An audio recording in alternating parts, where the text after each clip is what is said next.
নমস্কার, গল্পবাজ চ্যানেলে আপনাদের সকলকে স্বাগত জানাই। আজ আবার একটি নতুন গল্প নিয়ে ফিরে এসেছি। আজকের গল্পের নাম মেডেল। গল্পের লেখক বিভূতিভূষণ বন্দ্যোপাধ্যায়। গল্প পাঠে আমি অর্পণ। গল্পটি মন দিয়ে শুনবেন ও কমেন্ট করে জানাবেন কেমন লাগলো। আর যদি ভালো লাগে চ্যানেলটিকে প্লিজ সাবস্ক্রাইব করে পাশে থাকবেন। তাহলে গল্পটা শুরু করা যাক। এই ঘটনাটি ঘটেছে কয়েক বছর পূর্বে। তাই এখন মাঝে মাঝে আমার মনে হয় ব্যাপারটা আগাগোড়া মিথ্যে। আমারই কোনো প্রকার শারীরিক অসুস্থতার দরুন হয়তো চোখের ভুল দেখে থাকবো বা ওই রকম কিছু, কিন্তু আমার মন বলে তা নয়। ঘটনাটি মিথ্যে ও অবাস্তব বলে উড়িয়ে দেবার কোনো কারণ ঘটেনি। আমার তখনকারের অভিজ্ঞতাই সত্যি। এখন যা ভাবছি তাই মিথ্যে। ঘটনাটি খুলে বলা দরকার। প্রসঙ্গক্রমে গোড়াতেই একথা বলে রাখি যে গত 10 বছরের মধ্যে আমার শরীরে কোনো রোগবালাই নেই। আমার মন বা মস্তিষ্ক সম্পূর্ণ সুস্থ আছে এবং যে সময়কার কথা বলছি এখন থেকে বছর 4 আগে সম্পূর্ণ সুস্থ ছিল। আমার স্কুল মাস্টার জীবনে অত্যাশ্চর্য বা অবিশ্বাস্য ধরনের কখনো কিছু দেখিনি। অন্য 5 জন স্কুল মাস্টারের মতোই অত্যন্ত সাধারণ ও একঘেয়ে রুটিন বাঁধা কর্তব্যের মধ্যে দিয়ে দিন কাটিয়ে চলেছি আজ বহু বছর। সে বছর বর্ষাকালে গরমের ছুটির কিছু পরে একদিন ক্লাসে পড়াচ্ছি। এমন সময় একটি ছেলে আর একটি ছেলের সঙ্গে হাত কাড়াকাড়ি করে কি একটা কেড়ে বা ছিনিয়ে নেবার চেষ্টা করছে। আমার চোখে পড়ল। আমি ওদের দুজনকে অমনোযোগিতার জন্য ধমক দিতে অন্য একটি ছেলে উঠে বলল, স্যার, কামিক্ষে সুধীরের মেডেল কেড়ে নিচ্ছে। কার মেডেল? কিসের মেডেল? সুধীর নামের ছেলেটি দাঁড়িয়ে উঠে বলল, আমার মেডেল স্যার। অন্য ছেলেটির দিকে চেয়ে বললুম, ওর মেডেল তুমি নিচ্ছিলে কামিক্ষে? কামিক্ষে ওরফে কামাক্ষাচরণ মৌলিক নামে ছেলেটি বললে, নিচ্ছিলুম না স্যার, দেখতে চাইছিলুম, তাও দেবে না। ওর মেডেল ও যদি না দেয় তোমার কেড়ে নেবার কি অধিকার আছে? বসো, ওরকম আর করবে না। কথা শেষ করে সুধীরের দিকে চেয়ে ক্লাসের ছেলেদের পরস্পরের মধ্যে ভ্রাতৃভাব ও সখ্য থাকার ঔচিত্য সম্বন্ধে নীতি দীর্ঘ একটি বক্তৃতা দেবার পরে ঈষৎ কৌতূহলের সঙ্গে জিজ্ঞেস করলুম, কই, কি মেডেল দেখি? কোথায় পেলে মেডেল?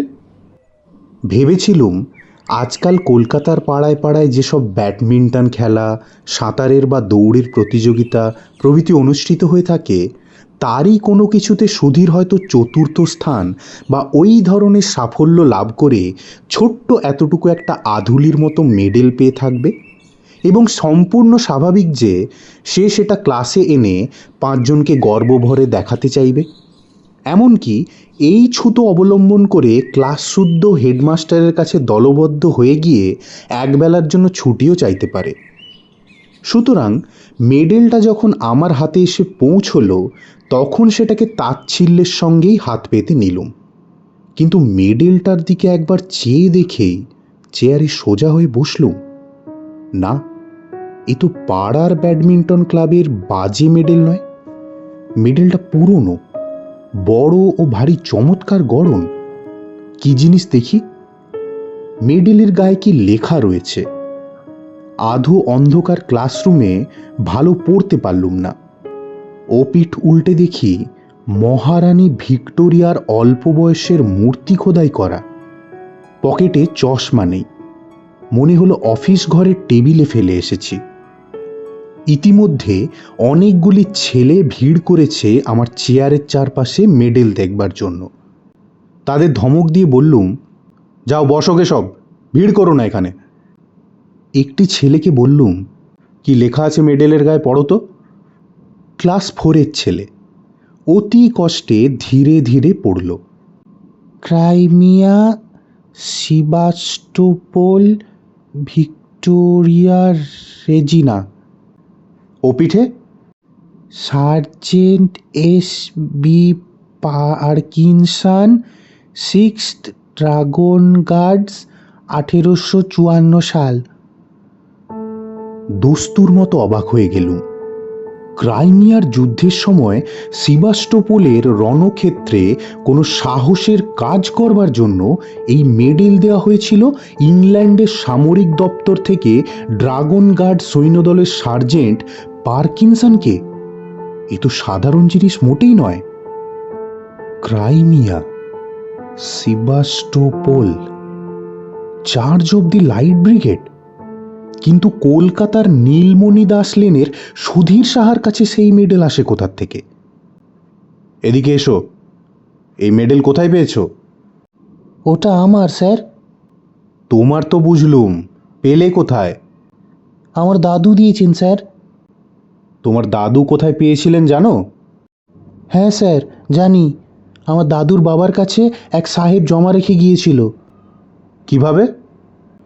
আমাদের মদের দোকান ছিল কিনা স্যার, মদ খেয়ে টাকা কম পড়লে ওটা বাঁধা রেখে গিয়েছিল, আর নিয়ে যায়নি। দাদুর মুখেই শুনেছি। হিসাব করে দেখলুম 86 বছর উত্তীর্ণ হয়ে গিয়েছে সেই বছর থেকে যে বছরে সার্জেন্ট পার্কিনসন এই মেডেল পায়। তখন তার বয়স যদি 20 বছরও হয়ে থাকে, এখন তার বয়স হওয়া উচিত 106। সুতরাং সে মরে ভূত হয়ে গেছে কোন কালে। সেদিন ছিল শনিবার। সকাল সকাল স্কুল ছুটি হবে এবং অনেক দিন পরে সেদিন দেশে যাব আগের থেকেই ঠিক করে রেখেছিলাম। আমার এক গ্রাম্য সম্পর্কে জ্যাঠামশাই ইতিহাস নিয়ে নাড়াচাড়া করেন, বেশ পড়াশুনো আছে, গ্রামেই থাকেন। ভাবলুম তাঁকে মেডেলটা দেখালে খুশি হবেন খুব। সুধীরের কাছ থেকে মেডেলটা চেয়ে নিলুম, বললুম সোমবারে ফেরত দেব। স্কুলের ছুটির পরে বাসা থেকে স্যুটকেস নিয়ে শিয়ালদা স্টেশনে এসে 2:30-র গাড়ি ধরলুম।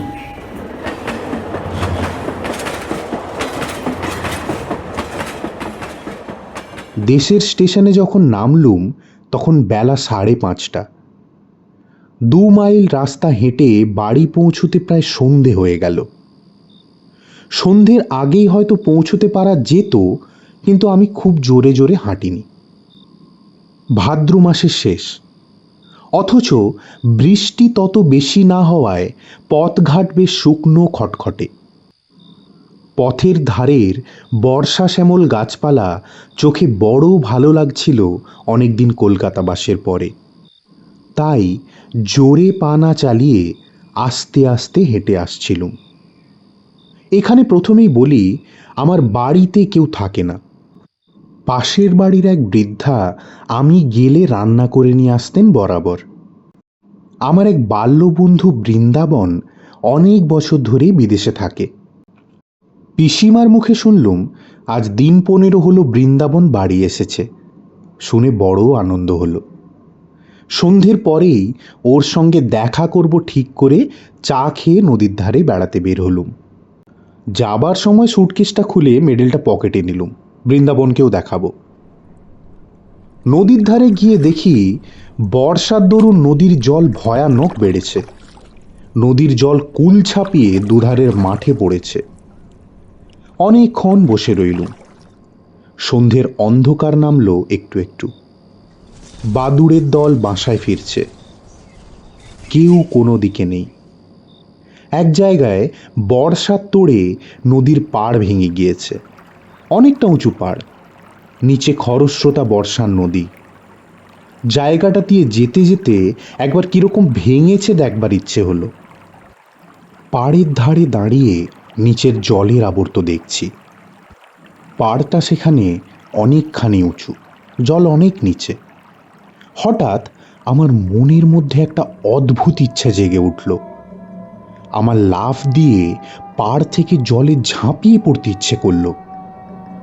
দাঁড়িয়ে থাকতে থাকতে ইচ্ছেটা যেন ক্রমে বেড়েই উঠল। লাফাই, দিই লাফ। অথচ বর্ষার খরস্রোতা নদী, কুটো ফেললে দুখানা হয়ে যায়। আমি সাঁতার জানি না, গভীর জল পাড়ের নিচেই। ইচ্ছেটা যেন কিছুতেই সামলাতে পারছি না। এমনকি আমার মনে হলো আর কিছুক্ষণ থাকলে আমাকে লাফ দিতেই হবে, নইলে আমার জীবনে সব সুখ চলে যাবে। তাড়াতাড়ি নদীর পাড় থেকে একরকম জোর করেই চলে এলাম, কারণ যেন মনে হচ্ছিল এরপর আমার আর যাওয়ার ক্ষমতা থাকবে না। পা দুটো ক্রমশ যেন ভারী হয়ে উঠছে। এরপর ওই বিপজ্জনক নদীর পাড় থেকে পা দুটোকে নাড়াবার ক্ষমতাও চলে যাবে আমার। নদীর ধার থেকে বৃন্দাবনের বাড়ি আসবার পথে ওসব ইচ্ছে আর কিছুই নেই। আমি নিজের মনোভাবে নিজেই আশ্চর্য হয়ে গেলুম। কি অদ্ভুত! এরকম হওয়ার মানে কি? ট্রেনে বসে অতিমাত্রায় ধূমপান করেছিলুম মনে পড়ল। এই ভাদ্র মাসের গরমে অত ধূমপান করা হয়তো ঠিক হয়নি। তার উপরে আবার বাড়ি এসে 2-3 পেয়ালা চা খেয়েছি। এসবেই ওরকমটা হয়ে থাকবে নিশ্চয়ই। বৃন্দাবনের বাড়ি গেলুম। বৃন্দাবনকে অনেক দিন পর দেখে সত্যিই আনন্দ হলো। দুজনে অনেক রাত পর্যন্ত বসে অনেক গল্প করলুম। অনেক বছর ধরে জমানো অনেক সব সুখ দুঃখের কাহিনী। বড় গরম আজ, কোথাও এতটুকু বাতাস নেই। ভাদ্র মাসের গুমোট গরম।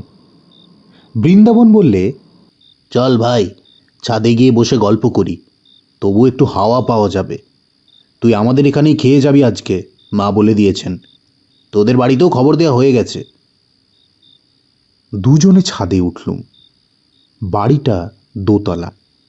ছাদের উপর একখানা মাত্র ঘর আছে।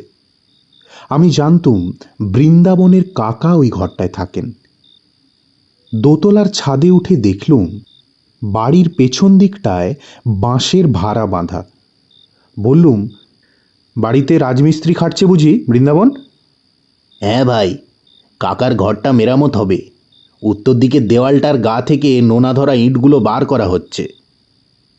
বৃন্দাবন দোতলার ঘরটার মধ্যে ঢুকল। আমার কিন্তু মনের মধ্যে কেমন যেন একটা অস্থির ভাব। খানিকক্ষণ ঘরের মধ্যে গল্প করে আমি একটু জল খেতে চাইলুম। বৃন্দাবন জল আনতে নিচে নেমে গেল। আমি ছাদে পায়চারি করতে লাগলুম। ছাদে কেউ নেই, অন্ধকার ছাদটা। যে দিকটায় রাজমিস্ত্রিরা ভাড়া বেঁধে কাজ করছে, পায়চারি করতে করতে সেখানটাতে গিয়ে দাঁড়িয়ে দেখছি, হঠাৎ আমার মনে হলো ছাদ থেকে লাফ দিলে কেমন হয়। বেশ হবে, লাফ দেব। প্রায় দুর্দমনীয় ইচ্ছে হলো লাফ দেওয়ার। লাফ দেওয়াই ভালো, লাফ দিতেই হবে। দিই লাফ। এমন সময় বৃন্দাবন ছাদের উপর এসে বলল, আয় ঘরের মধ্যে, মা চা পাঠিয়ে দিচ্ছেন। আর ওখানে দাঁড়িয়েছিস কেন? আরও প্রায় আধ ঘন্টা কথা বলবার পরে নিচে থেকে চা ও খাবার এসে পৌঁছল। আমরা দুই বন্ধুতে অনেক রাত পর্যন্ত গল্পগুজব করলুম। তারপর বৃন্দাবন খাবার কতদূর জোগাড় হলো দেখতে নিচে চলে গেল। ঘরের মধ্যে বড় গরম লাগছে। আমি বাইরের ছাদে খোলা হাওয়ায় আবার বেড়াতে গেলুম। রাজমিস্ত্রিদের ভাড়ার কাছে এসে দাঁড়িয়ে আমার মনে হলো লাফ এবার দিতেই হবে। কেউ নেই ছাদে, কেউ বাধা দিতে আসবে না। এই উপযুক্ত সময়। সঙ্গে সঙ্গে আবার মনের গভীর তলায় কে যেন বলছে, লাফ দিও না মূর্খ, লাফ দিও না, আরে পড়ে চূর্ণ বিচূর্ণ হয়ে যাবে যে। আমার মাথার মধ্যে কেমন যেন ঝিমঝিম করছে। কতক্ষণ পর জানিনে, এবং কিসে কি হলো তাও জানিনে, হঠাৎ বৃন্দাবনের চিৎকারে আমার চমক ভাঙল। দেখি বৃন্দাবন আমাকে হাত ধরে টেনে তুলছে। রে, কি সর্বনাশ! তুই লাফ দিয়ে পড়লি দেখলুম যেন। ভাগ্যিস বাঁশে পা বেঁধে গিয়েছে তাই রক্ষে। কি হলো তোর? আমার মাথা যেন কেমন ঘুরছিল, গা ঝিমঝিম করছিল। বৃন্দাবনকে বললুম, আমি তো ভাই কিছুই জানি না। বৃন্দাবন ঘরের মধ্যে আমাকে নিয়ে গিয়ে শুইয়ে দিলে। সকলে বললে ট্রেনে আসার দরুন আর গরমে শরীর কিরকম খারাপ হয়ে মাথা ঘুরে পড়ে গিয়েছিল। আমি জানি মাথা ঘুরে আমি পড়ে যাইনি, লাফ আমি ইচ্ছে করেই দিয়েছিলুম। তবে ঠিক যে সময়টাতে আমি লাফ দিয়েছি সেই সময়ের কথাটা আমি অনেক চেষ্টা করেও কিছুতেই মনে করতে পারলাম না। বিছানায় শুয়ে বেশ সুস্থ বোধ করলাম। পাশ ফিরতে হঠাৎ যেন কি একটা শক্ত জিনিস বুকের কাছে ঠেকল। পকেটে হাত দিয়ে দেখি সুধীরের সেই মেডেলটা। আশ্চর্য, এটার কথা এতক্ষণ একেবারে ভুলেই গিয়েছিলাম। বৃন্দাবনকে সেটা দেখালাম। ওদের বাড়ির সকলে মেডেলটা হাতে করে ঘুরিয়ে ঘুরিয়ে দেখল। রাত্রিরে নিজের ঘরে এসে শুয়ে পড়লাম। আমার বাড়িতে কেউ নেই বর্তমানে, একাই থাকি এক ঘরে। একটা জিনিস লক্ষ্য করছি, যখন বৃন্দাবনের বাড়ির থেকে বার হয়ে পথে পা দিয়েছি তখন থেকেই কেমন এক ধরনের ভয় করছে আমার। বাড়িতে যখন ঢুকলুম তখন ভয়টা যেন বাড়ল। একা ঘরে কতবার এর আগে শুয়েছি, এমন ভয় হয়নি কোনোদিন। না, শরীরটা সত্যিই খারাপ। শরীর খারাপ থাকলে মনও দুর্বল হওয়া খুবই স্বাভাবিক। আলো নিভিয়ে শুয়ে পড়লুম। আমার শিয়রের কাছে একটা বড় জানালা। জানালা দিয়ে বাড়ির পেছনে বন বাগান চোখে পড়ে। বেশ জ্যোৎস্না উঠেছে, কৃষ্ণপক্ষের একাদশীর জ্যোৎস্না। হাওয়া আসবে বলে জানলা খুলে রেখেছি। কতক্ষণ ঘুম হয়েছিল জানি না, ঘণ্টাখানেকের বেশি হবে না। হঠাৎ ঘুম ভেঙে গেল। মনে হতে লাগলো আমার শিয়রের দিকের জানলায় কে যেন দাঁড়িয়ে আছে, যেন মাথা তুলে সেদিকে চেয়ে দেখলেই তাকে দেখা যাবে। কথাটা মনে হওয়ার সঙ্গে সঙ্গে ভীষণ ভয় হলো, অথচ কিসের যে ভয় তাও জানি নে। এমন ভয় যে কিছুতেই শিয়রের জানলার দিকে তাকাতে পারলাম না। চোখে না দেখলেও আমার বেশ মনে হলো জানলার গরাদেতে দুটো হাত রেখে কে যেন দাঁড়িয়ে আছে। জ্বলন্ত চোখে সে আমার দিকে চেয়ে রয়েছে। আমি ওদিকে চাইলেই দেখতে পাবো। প্রাণপণে চোখ বুজে শুয়ে রইলুম, কিছুতেই চাইব না। ঘুমোবার চেষ্টা করলুম, কিন্তু ঘরের মধ্যে কোথাও কি ইঁদুর পচেছে? কিসের পচা গন্ধ? যেন আয়োডিন, লিন্ট মলম প্রভৃতি উগ্র গন্ধের সঙ্গে পচা ক্ষতের গন্ধ মেশানো। এতকাল বাড়িতে থাকি না, যার ওপর বাড়ি ঘর পরিষ্কার রাখার ভার সে দেখছি কিছুই দেখাশোনা করে না।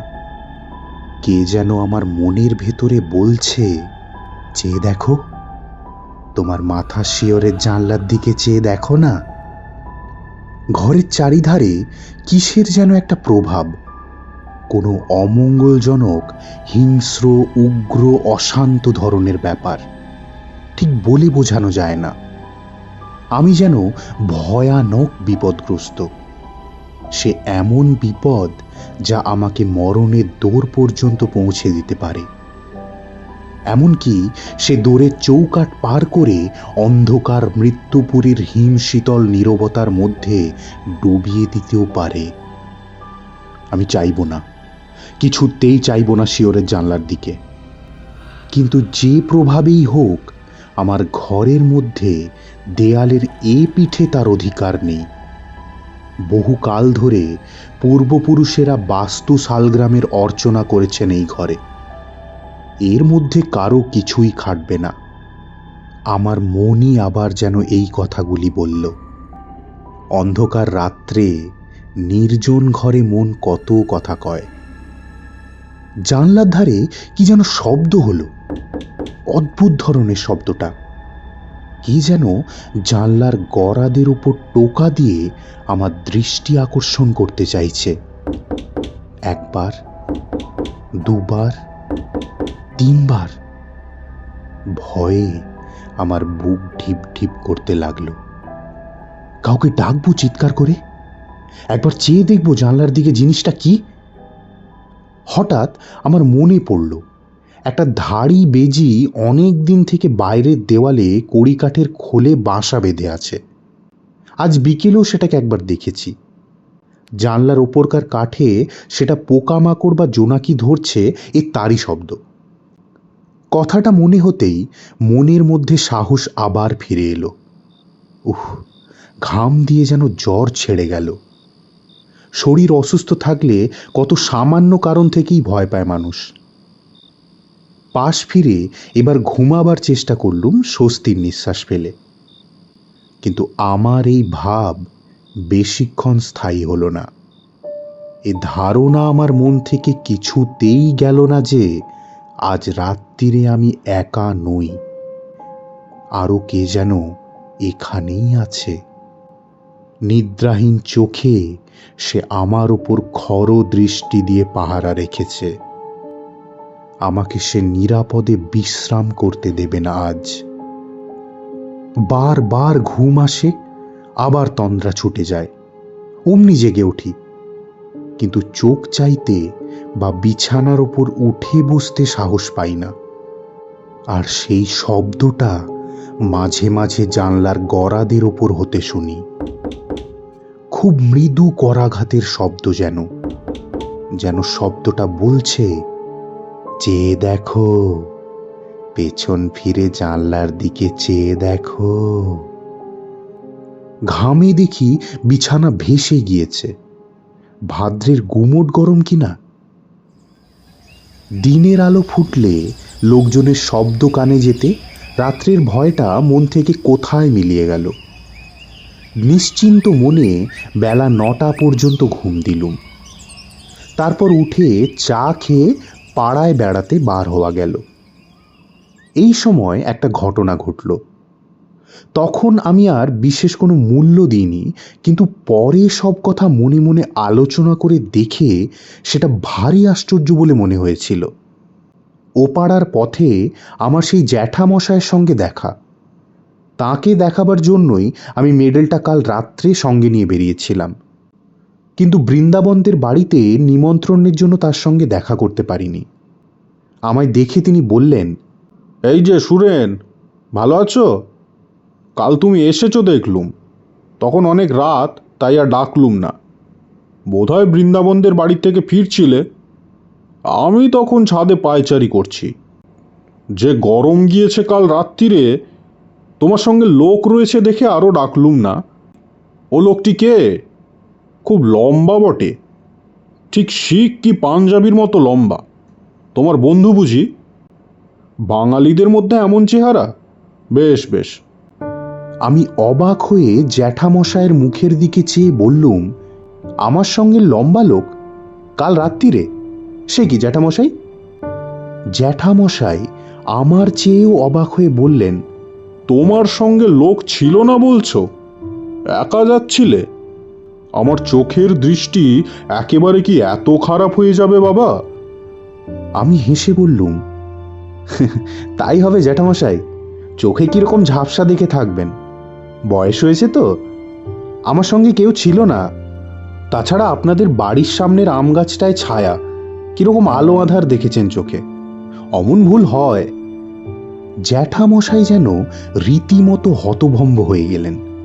বললেন, কি আশ্চর্য কাণ্ড! এতটা ভুল হবে চোখে? আম গাছের এদিকে যখন তুমি টর্চ জ্বাললে, তখন দেখলুম তুমি আর তোমার পেছনে একজন লম্বা মতো লোক।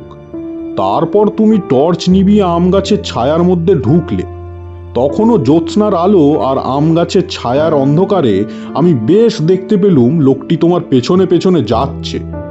তোমার মাথার চেয়েও যেন 1 হাত লম্বা, তোমার একেবারে ঠিক পেছনে। তবে খুব ভালো দেখতে পেলুম না। অত দূর থেকে আর আধো অন্ধকারের মধ্যে স্পষ্ট কিছু দেখা গেল না তো। এমনকি একবার এ পর্যন্ত মনে হলো তোমায় ডেকে জিজ্ঞেস করি তোমার বন্ধুটি কে। একেবারে এত ভুল হবে চোখের? জ্যাঠামশাইকে পুনরায় বুঝিয়ে বললুম, আমার সঙ্গে কাল কেউ ছিল না, আমি একাই ছিলাম, সুতরাং তার দৃষ্টিশক্তির গোলমাল ছাড়া এ ব্যাপারে অন্য কোনো সিদ্ধান্ত করা চলে না। সারাদিন বৃন্দাবনের সঙ্গে আড্ডা দিয়ে কাটানো গেল। গতকাল রাত্রের ভয়ের ব্যাপার দিনের আলোয় এত হাস্যকর বলে আমার নিজের কাছেই নিজে মনে হলো যে বৃন্দাবনকেও সেই কথাটা বলিনি। রাত্রের ট্রেনে কলকাতায় ফিরব। বৃন্দাবনদের বাড়ির থেকে চা খেয়ে বাড়ি এসে স্যুটকেসটা নিয়ে স্টেশনের দিকে রওনা হয়েছি। তখনই সন্ধ্যার অন্ধকার বেশ নেমেছে।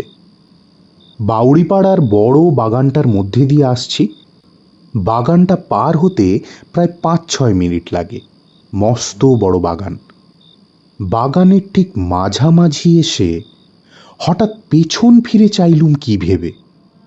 সঙ্গে সঙ্গে আমার সারা দেহে যেন বিদ্যুৎ খেলে গেল। আচমকা ভয়ে আমার সর্বশরীর কাঠ হয়ে গেল।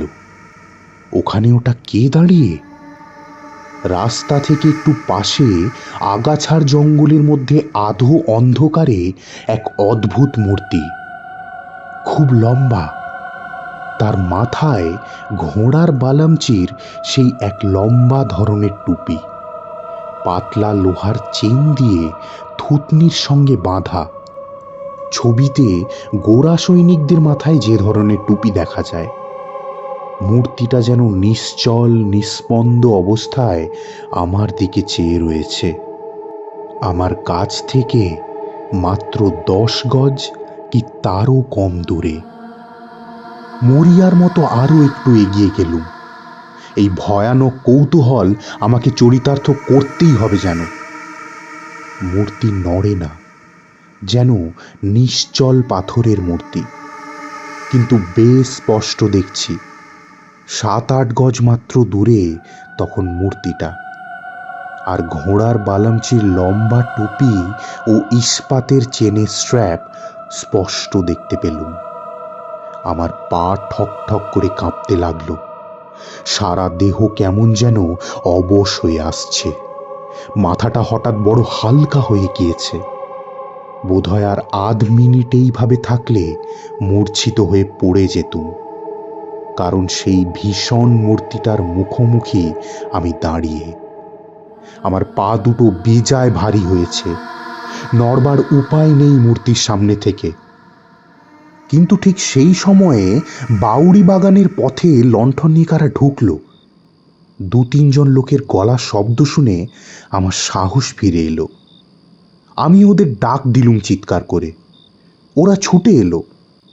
আমায় ওখানে বনের মধ্যে দেখে খুব আশ্চর্য হয়ে বললে, ওখানে কি বাবু, কি হয়েছে? তারপর লণ্ঠন তুলে ওরা আমার মুখ দেখে বলল, ও আপনি, কি হয়েছে আপনার? মুখ একেবারে সাদা ফ্যাকাশে হয়ে গিয়েছে, ভয়টায় পেলেন নাকি? বাউরি বাগান জায়গাটা ভালো না, সন্ধ্যের পর এখানে অনেকে ভয় পায়। ওদের লণ্ঠনটা যখন উঁচু করে তুলে ধরলে আমার মুখে, সেই আলোয় দেখলুম সামনের মূর্তিটা তখনও সেখানে ঠিক সেই রকম দাঁড়িয়ে। একজন বললে, কি দেখছিলেন এখানে দাঁড়িয়ে বাবু, এই সাড়া গাছটা? আরেকজন বললে, গাছটায় ডালপালা কেটে মাথা ঝোপের মতো করে রেখেছে, যেন মানুষ বলে অন্ধকারে ভুল হয় বটে। চলে আসুন বাবু। আমিও দেখলাম সাড়া গাছটাই বটে। মাথার দিকের পাতাগুলো ছেঁটে গাছটাকে দেখতে হয়েছে ঠিক হর্স গার্ডদের ঘোড়ার বালামচির টুপির মতো। লোকের চোখের কি ভুলই না হয়। কাল আমি আবার জ্যাঠামশাইকে চশমা নিতে বলেছিলুম। ভেবে লজ্জা হলো মনে মনে। তিনি বৃদ্ধ লোক, তার চোখের ভুল তো হতেই পারে, আমারই যখন এই রকম অবস্থা। ওরা আমায় আলো ধরে স্টেশনে পৌঁছে দিলে। পরের দিন সুধীরের মেডেলটা ফেরত দিলুম। সুধীর বললে, আপনাকে একবার দাদু ডেকেছেন, আমার সঙ্গে ছুটির পর আমাদের বাড়িতে আসুন, নিয়ে যেতে বলেছেন। সুধীরের দাদু বললেন, যাক, আমার বড় ভয় হয়েছিল মাস্টার বাবু। সুধীরের কাছ থেকে মেডেলটা নিয়ে দেশে গিয়েছেন শুনলুম কি না? আপনার দেশের ঠিকানা জানতুম না, তাহলে একটা তার করে দিতুম। ও মেডেলটা আমার বাবাকে একজন গোরা সৈনিক দিয়ে যায়, আমি তখনও জন্মাইনি। বাঁধা দিয়েছিল আর উদ্ধার করতে পারেনি। বেজায় মাতাল আর গোয়ার ছিল লোকটা। ও মেডেলের বিপদ হচ্ছে আমাদের বংশের লোক ছাড়া অন্য কেউ নিলে তার বড় বিপদ ঘটে। আমার এক ভগ্নিপতি একবার কিছুতেই শুনলে না। অনেক কাল আগের কথা। বাড়িতে মেডেলটা নিয়ে গেল সবাইকে দেখাবে বলে। সেই দিনই সন্ধ্যের সময় ছাদ থেকে পড়ে মারা গেল। মৃতদেহের পকেট থেকে মেডেল বেরুলো। আমি কলের পুতুলের মতো শুধু বললুম, ছাদ থেকে পকেটে মেডেল পাওয়া গেল? হ্যাঁ মাস্টার বাবু, আমার নিজের ভগ্নিপতি, মিথ্যে কথা তো বলবো না। আজ 27-28 বছর আগের কথা। ওটা আরও 2-1 জন নিয়েছে, কিন্তু তক্ষুনি ফেরত দিয়ে গিয়েছে। বলে রাত্রে ভয় পায়, গা ছমছম করে, কে যেন পেছনে ফলো করছে বলে মনে হয়। ও বাইরের লোকে সহ্য হয় না, প্রাণ পর্যন্ত বিপন্ন হয়। তাই ভাবছিলুম একটা তার করে দেব। এখানে একটা কথা বলা দরকার। মাসখানেক পরে আমি আবার দেশে যাই। বাউড়ি বাগানে ঢুকে যেখানে সে রাত্রিরে ভয় পেয়েছিলুম, সেই দিকে চেয়ে দেখে সে সাঁড়া গাছটা কোথাও আমার চোখে পড়ল না। যে আম গাছটার ধারে সাঁড়া গাছটা দেখেছিলাম, সেখানে দিনে মানে বেশ ভালো করে দেখেছি, কোথাও সে সাঁড়া গাছ নেই। বা গাছ কেটে দিলে যে গুঁড়িটা থাকবে তারও কোনো চিহ্ন নেই। কোশমিনকালে সেখানে একটা বড় সাঁড়া গাছ ছিল বলে মনেও হয় না জায়গাটা দেখে। গল্পটি মন দিয়ে শোনার জন্য অনেক ধন্যবাদ। কেমন লাগলো অবশ্যই কমেন্ট করে জানাবেন। আর যদি ভালো লেগে থাকে তাহলে চ্যানেলটিকে প্লিজ সাবস্ক্রাইব করে দিয়ে পাশে থাকা বেল আইকনটি প্রেস করে দেবেন, যাতে এরকম অনেক নতুন গল্প নিয়ে আপনাদের সামনে ফিরে আসতে পারি। ধন্যবাদ।